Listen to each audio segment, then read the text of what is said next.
Hello everyone, Charles Watts here. Welcome back to Inside Arsenal. It is Monday. I hope the start of the week is going very well wherever you're watching or listening to this around the world. Now I'm going to start today's show with one of my apologies. First of all, the show's a little bit late because I'm having my front room decorated at the moment. And the decorator is here and he's making a hell of a lot of noise. And I just couldn't record in here this morning. And my wife's upstairs working, so I couldn't do it upstairs either. And it just wouldn't have made any sense to try and record it because honestly, the scraping of trying to get the wallpaper off the walls, it was so loud. And I did a bit of a test run, and it wouldn't have been fun to listen to or watch. He's outside having a bit of a break at the moment, so I'm trying to squeeze the show in right now. So if he comes back in and you suddenly hearing a load of noises, that is why. So apologies for that. But we are going to try and go through. We've got plenty to discuss today. We'll talk about Douglas Luiz, first of all. We've got lots of questions and comments from you guys as well. A bit of an international roundup. But I wanted to start. Look at that. I broke through the 100,000 subscriber barrier this morning. So thank you all so much for the support you give this channel. I honestly can't believe I'm sitting here with 100,000 subscribers from when I first started the channel to here. It's been unbelievable. The support you've all given me, I really do appreciate it. So thank you very much for that. Now, I am going to celebrate the landmark by giving something back. So I'm going to give 10 lucky viewers or subscribers, because you need to subscribe to the channel to be able to win this, a new Arsenal home shirt. So if you want to get your hands on a home shirt for this season, you want to be one of the 10 to do that, then you're going to have to subscribe to this channel. First of all, I need you to like today's show as well. And then I'm going to go through, I'm going to pick 10 of you to get the new Arsenal home shirt. So once I pick the winners, then I will say who they are, and I'll need you to email me with your address and what size shirt you would like. And then I will send you a new Arsenal home shirt as a thank you for all the support you've given me on this channel. So you know what to do. You need to subscribe to the channel. You need to like today's show, and then you'll be in with a chance of getting your hands on a new Arsenal home shirt. So good luck, and let's get going on today's show. And we're going to start with Douglas Luiz. Now, look, lots of you have got in touch. I've got a selection of you on here. Mason, first of all, says, what do you make of the news Douglas Luiz could be available due to Aston Villa's PSR worries? I think if the fee was around 50 million, as it's been suggested, he could be a really great addition. Andrew from Iowa says, Fabrizio says, Villa maybe selling Douglas Luiz. Thoughts on if he's the midfield answer on our transfer window? C. Lord here says, excellent stuff as ever, Charles. I've seen a few reports on Douglas Luiz in the last couple of days, though mostly from Italian press, which is notoriously unreliable. A couple of questions. Have you heard anything about us being in for him again? And do you think he's more of the type of midfielder we might go for? He and Bruno G play in a similar position, but from what I've seen of Luiz, he's more of a passer and Bruno a tackler. Of course, both can do both, but talking about where they are particularly strong, feels to me Luiz would complement Rice, but great to get your take. And there was lots more of you who've been in touch asking about Douglas Luiz with the reports. I think from Fabrizio Romano, the Villa may well be willing to take around 50 million for Luiz this summer, because, as pointed out by Mason up the top, to get around the sort of PSR worries, they might need to make a decent sale this summer. And you'd look at the other potential players they could raise decent money for. Ollie Watkins, can't see them selling him. Emi Martinez, can't see him selling him. Douglas Luiz might be the most obvious choice in that. Now, in terms of whether I've heard anything new about Arsenal and Douglas Luiz, I have to say no, I haven't. But having said that, Arsenal do like Douglas Luiz. We know that. They've been interested in him for a long time. They've tried to buy him before on more than one occasion. And so Mikel Arteta is a big fan of him, no doubt about that. Edu's a big fan of him, no doubt about that. Otherwise, he wouldn't have offered money to try and sign him in the first place. So it could potentially be one that they revisit. We've spoken about this summer, market opportunities can suddenly change the thinking going into a transfer window. If a sudden opportunity arises that the club weren't expecting to arise, then they might well make a move to try and get that done. So it wouldn't surprise me, I have to say, but I haven't heard anything to suggest that they are going to try and sign Douglas Luiz. But as I said, you could never rule it out because we know that the interest is there. In terms of what I think of him, I think he's a really good player. I think he ticks an awful lot of boxes for Arsenal. And I think if they were to make a move for him, I wouldn't be disappointed by any means, especially at 50 million, which sounds a bit crazy, like, oh, only 50 million. But given today's modern standards, that's not actually that huge a transfer fee. He's Premier League ready. And I think what Arsenal need to do with a midfielder this summer, if they are going to bring one in, which I think they will, is it has to be someone who raises the level of the team or is ready to go in and make a big impact in the team straight away. Don't think you want a project type signing when it comes to bringing in a midfielder this summer. And Luiz definitely isn't that. He's experienced. Mikel Arteta knows him very well from the Manchester City days. He has shown he's been a really top performer for Aston Villa, played a big part in getting them into the top four. And he's an experienced international footballer, so he could come in and hit the ground running. So I do think he'd be a decent addition, 100%. Would he be the very top of my list?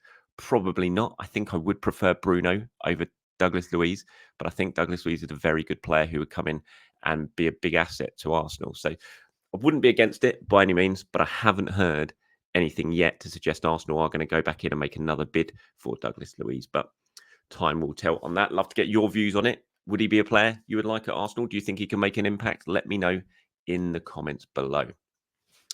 Right, moving on to some other things that are in the news at the moment. There's talk from the Portuguese press that Porto might be in for Fabio Vieira, but, and it's a big but, it would have to be on loan because they can't afford him and Arsenal would have to cover a large chunk of his wages. Personally, for me, what would be the point in that? I do sort of see the benefit of Fabio having a loan spell, going out and getting some minutes and getting his confidence back. So in that regard, I could see it. But I think Arsenal need Fabio Vieira next season, especially if Emil Smith-Rowe does go this summer. I think Vieira is needed. So I wouldn't really be open to loaning him out for the season just now. I just think we need Mikel Arteta needs to work to get the best out of him. He's a talented player. We know he's a talented player. We've seen it in flashes. Arsenal just need to find a way of getting a consistent sort of beat out of Fabio Vieira. I think that should be the focus with him. I just can't see a summer where you lose Emil and Fabio. It's just really weakening the squad in that regard. So it just doesn't make too much sense to me. And the fact that, it would be a loan only to Porto and Arsenal would have to cover a large chunk of his wages. I'm not sure that would be one that ticks the boxes for Arsenal, but that is reports coming out of Portugal on that. And there's Kieran Tierney as well. Arsenal reportedly setting a £10 million price tag on Kieran Tierney. Now, I know you guys always say I consistently undervalue Arsenal players, which I can kind of get, but I try and be realistic when I talk about values for Arsenal players. And Tierney is one who falls into that category, whereas I don't, I think he's worth more than £10 million. Absolutely, I think he's worth more than £10 million. But there is no market really for Kieran Tierney at the moment. That was proven last summer when Arsenal couldn't find a buyer for him and had to send him out on loan. He's had another season where injuries have really disrupted him, have put a stop to any chance of Real Sociedad making that move permanent because he had suffered 3 big injuries, so they weren't keen on making it permanent. Other clubs who might be interested in Kieran Tierney would see that. And that is just going to make the market very, very difficult for Arsenal. They would love to sell. They would love to get their money back on Kieran Tierney. Of course they would. But it will be very, very difficult. Do I think he's worth more than 10 million? Yes. Do I think Arsenal will get more than 10 million for Kieran Tierney? I think it might be a struggle for the reasons I've given. And I haven't even mentioned how high his wages is. He's a very well-paid player at Arsenal. Got a good new contract before sort of losing his place in the team. And so that's going to make it difficult as well. So hopefully I'm wrong. Hopefully he goes have a really good Euros, puts himself in the shop window, and suddenly the market explodes for Kieran Tierney and Arsenal can get what I think would be his value, which is definitely, he's a £25 million player. No doubt about it. He is.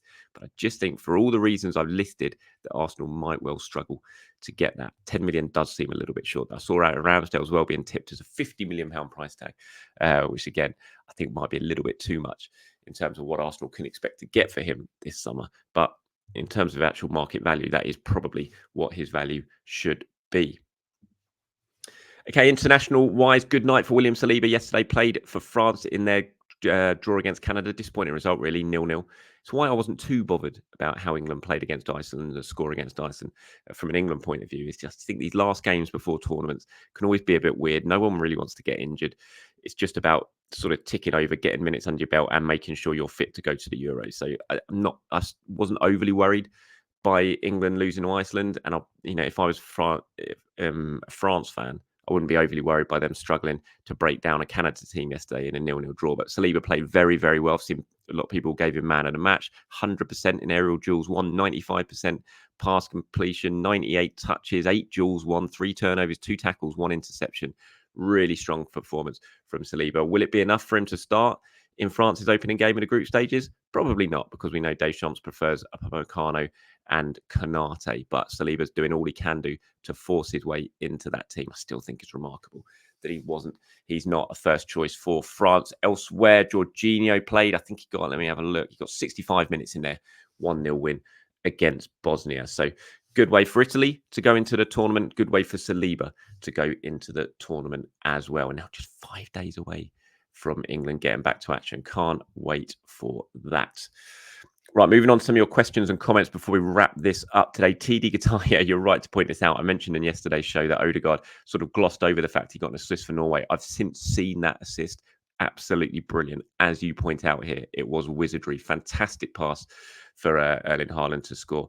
Martin Odegaard at his very best there. Here's one from Ben who says, when talking earlier this week, you were saying that Sesko is always going to favour a move to Arsenal over United or Chelsea, but how good we are on and off the pitch in comparison. And I agree. However, I do wonder if our handling of younger players, and particularly the young signings we've made recently, would come into that. Vieira, Santi, ESR, Eddie, maybe even Nelson have been given limited chances when they don't perform, and they've dropped and rarely seen again for months. I've no criticism of this. We're trying to win the league and can't afford slip-ups, but we're undoubtedly putting the club before their careers.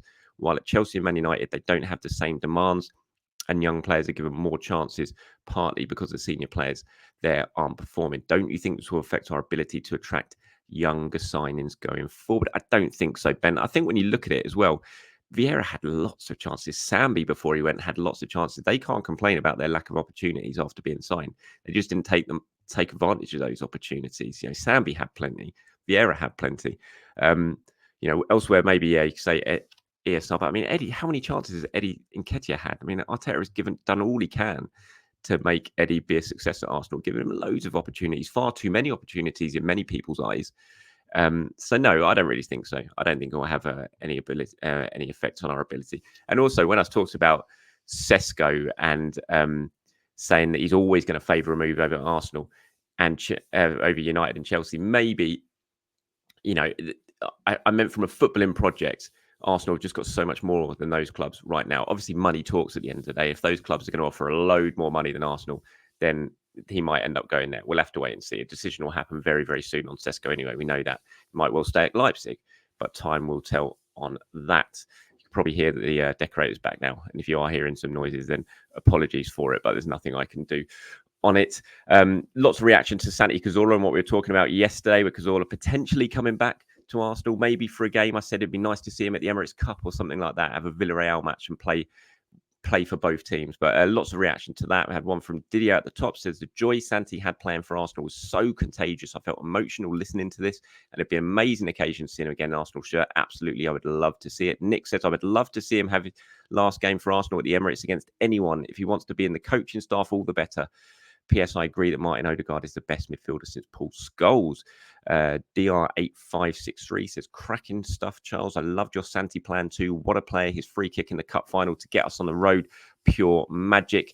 And ADZY says, Cazorla, the best midfielder I've seen for us since Fabregas. He was unreal.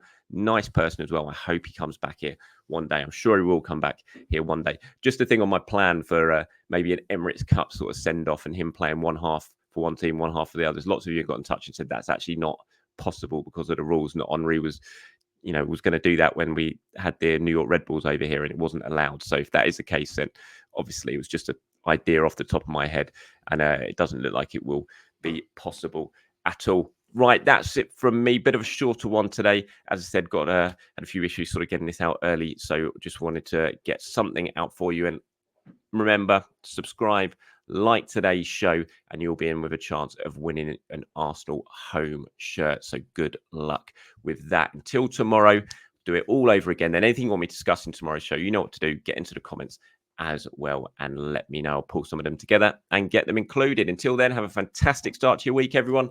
I'll be back tomorrow to do it all over again. Bye-bye.